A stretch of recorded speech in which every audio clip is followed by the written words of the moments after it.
নমস্কাৰ, আপোনালোকক মোৰ চেনেললৈ স্বাগতম জনাইছো। আশা কৰোঁ আপোনালোক সকলো ভালে আছে। আজি আপোনালোকৰ ওচৰলৈ মই 10টা মহৎ লোকৰ বাণী লৈ আহিছোঁ। আহকচোন মহৎ লোকৰ বাণী কেইটা চাওঁ। 1 নম্বৰতে আনক কোৱাতকৈ নিজে কৰা ভাল, ব্ৰাউন ৰাছেল।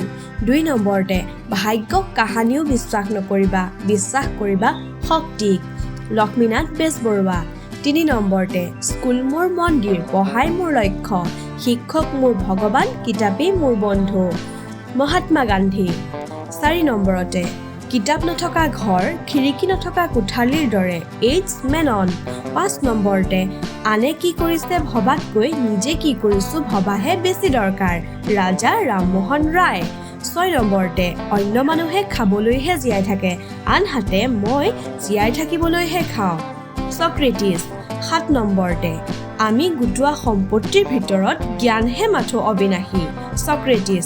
8 নম্বৰ কম কথা কোৱা, বেছি কাম কৰা মানুহে সফলতা লাভ কৰিব পাৰে, ঈশ্বৰচন্দ্ৰ বিদ্যাসাগৰ। 9 নম্বৰতে আমি যাক সৃষ্টি কৰিব নোৱাৰোঁ তাক ধ্বংস কৰা অধিকাৰো আমাৰ নাই, গুৰু নানক। 10 নম্বৰতে মানুহ হোৱা আৰু আনকো মানুহ কৰিবলৈ চেষ্টা কৰা, স্বামী বিবেকানন্দ। আশা কৰোঁ আপোনালোকে মহৎ লোকৰ বাণীকেইটা ভাল পালে।